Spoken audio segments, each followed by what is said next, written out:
Okay, at first I'd like to share the words of Shinran Shonin, the founder of our tradition, from his main writings titled The True Teaching, Practice, and Realization. So please join me in gassho. Please put your palms together. The word namu means to take refuge. In the term to take refuge, kimyo, ki means to arrive at. Namo Amida Butsu. Namo Amida Butsu. Namo Amida Butsu. Namanda Butsu. Namanda.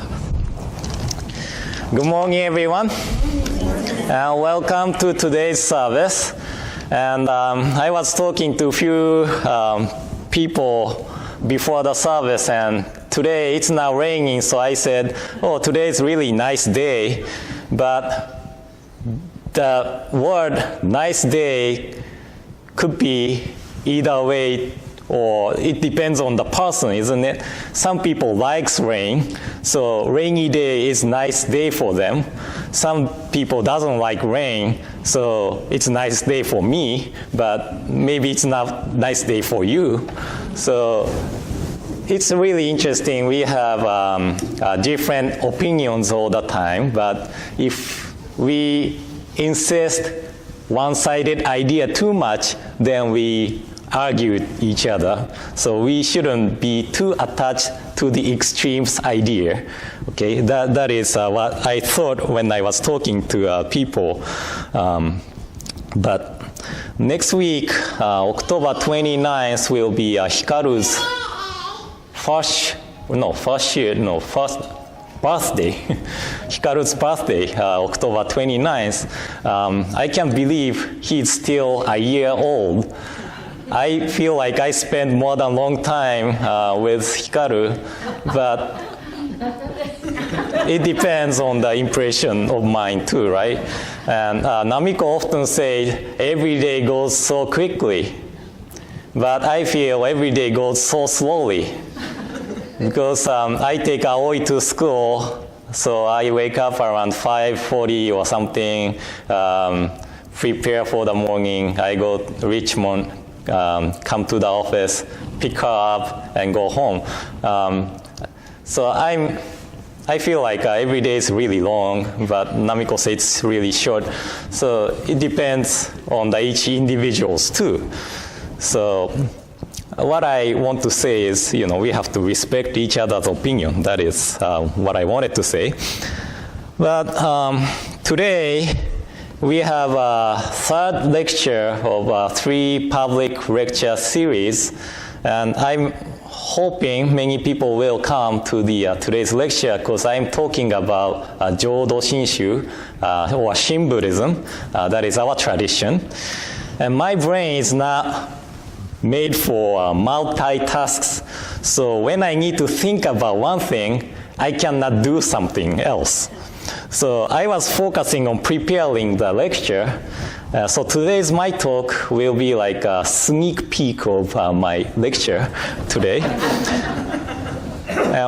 When we talk about Jodo Shinshu, one of the questions we often receive is, what are you reciting when you put your palms together?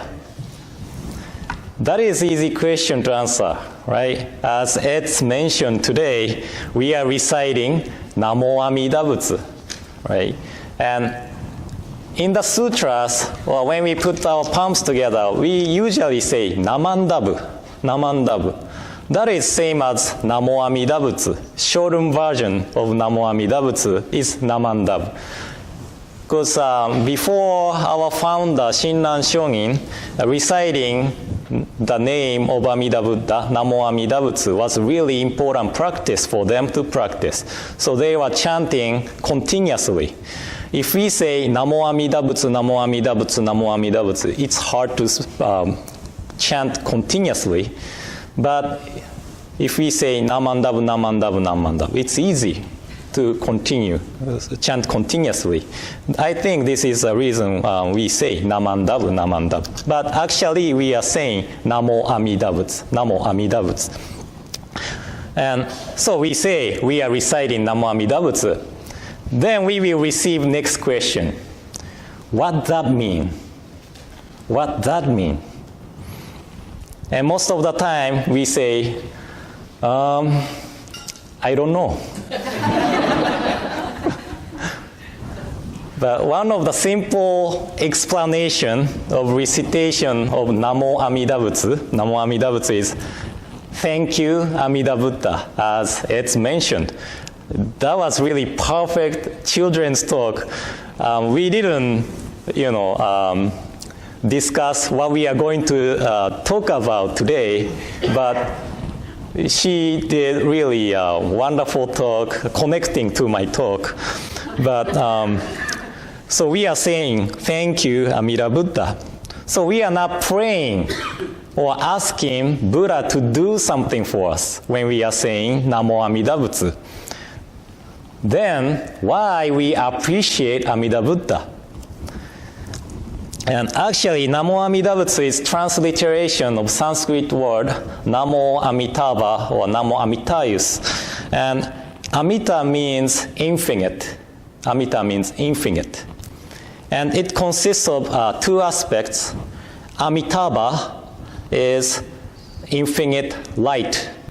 Amitayus is infinite life.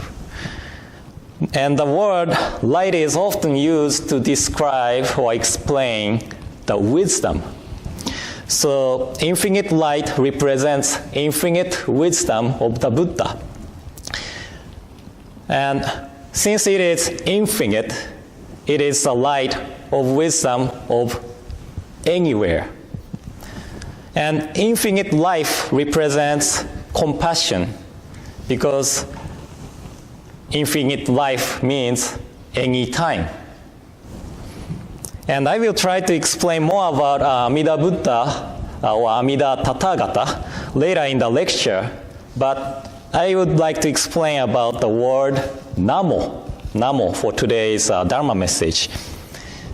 According to one Indian philosophy scholars, Professor Koitsu Yokoyama, he said English and Sanskrit both belongs to Indo-European language, and shares similar words. And Namo is one of them. Namo is same meaning as the English word name. And according to the professor, the word Namo and name originally meant to direct one's mind to. So if I say, everyone, please look at this podium, then everyone's mind is focused on this podium. So your mind is directed to this podium. So if we understood Namo as to direct our mind to, then Namo Amida Butsu could be mean directing our mind to Amida Buddha. So I could say Namo Amida Butsu means to direct our mind to the working of Amida Buddha, if we follow the explanation by Professor Koitsu Yokoyama. But here's another explanation I like. And I was looking at the Sanskrit English dictionary. I forgot to bring, that was a really important part of my talk today. But that is about 7 pounds. Maybe 3 times thick of this service book. So I use the dictionary to exercise my wrist often. That is really perfect tool to exercise my wrist. But according to the late Reverend Jitsuen Kakehashi, the word Namo is same meaning as namas. You have heard of the Indian greeting, namaste. Namaste, right? And in this dictionary, it said namas means bow, obeisance, and reverential salutation. So this was my first time to see the word obeisance and salutation. Since I'm from Japan, I'm not, I don't have that much vocabulary. So I had to open up different dictionary, that is Oxford English Dictionary. That is about £7 too. So now I have 2 dictionaries to exercise my wrist. But according to the dictionary, obeisance is a gesture expressing deferential respect, such as bow or courtesy. This makes sense as the explanation of Namo Amida Butsu too. Gesture expressing deferential respect to Amida Buddha. I don't know if you have been to a Tibetan Buddhist temple or a Vietnamese Buddhist temple or Korean Buddhist temple, but when they bow to the Buddha, they do like, it's called Gotai Tochi. That means putting body to the ground for the 5 times. So we just put our hands together and bow, but they do like on the ground. So they put their heads on the ground too. So this gesture of reverential, reverential, obeisance, makes sense when we are talking about Vietnamese Buddhist or Korean Buddhist or Tibetan Buddhist. But for Jodo Shinshu, I like the translation, salutation. Do you know the word salutation means? Greetings. That is the simplest explanation, salutation as greeting. But according to the dictionary, a gesture or utterance made as a greeting or acknowledgement of another's arrival or departure. Or a gesture or utterance made as a greeting or acknowledgement of another's arrival or departure. So if we take salutation as a translation for the word Namo, then Nembutsu, recitation of Namo Amida Butsu, is the utterance of the name of Amida Buddha as acknowledgement of Amida Buddha's workings arrival. Okay? So Namo Amida Butsu could be thank you Amida Buddha. That is because we are accepting the working of Amida Buddha to awake us to the truth of our nature. And as I talked last week, we don't take credit for turning our idea. Some people might remember what I talked at the second lecture of a public lecture series.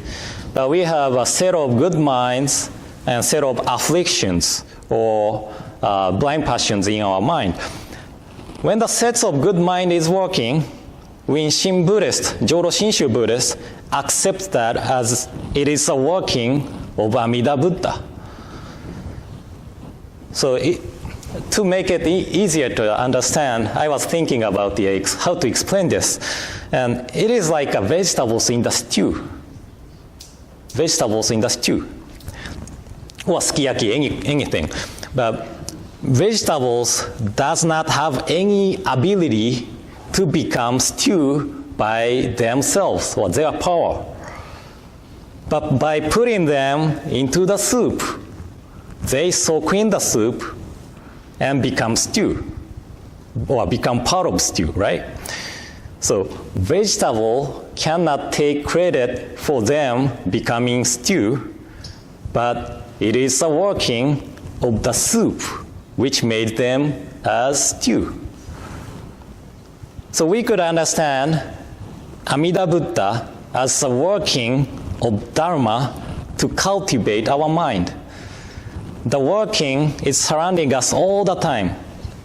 Just like the soup, we could understand that soup of Dharma or something, right? It's surrounding us all the time. And when we realize the working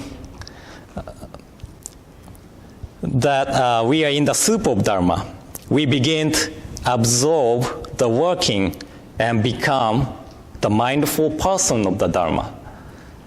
And we often say the expression, the person of Nembutsu, person of Nembutsu. That is same thing. The working of Dharma is always surrounding us. And when we realize the working of Dharma, when we acknowledge the working of Dharma's arrival, we say, Namo Amida Butsu, Namo Amida Butsu. So when we say Namo Amida Butsu, we are not praying or asking Buddha to do something for us, but it's rather we are accepting the working of Amida Buddha, working of the Dharma itself. And when we acknowledge the arrival of the working, we say Namo Amida Butsu, Namo Amida Butsu. Okay, so today's talk was more like lecture than a Dharma message, but I hope everyone understood the meaning of Namo today. And if you are interested in knowing or learning about what Amida Buddha means, then stay for the lecture. That's from 12:30 today. So I'm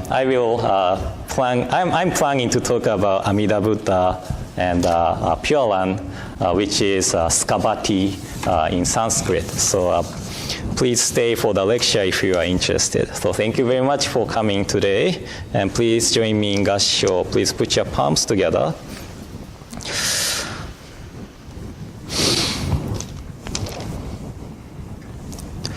The word Namu means to take refuge. In the term to take refuge, Kimyo, Ki means to arrive at. Namo Amida Butsu. Namo Amida Butsu. Namo Amida Butsu. Namanda Butsu. Namanda.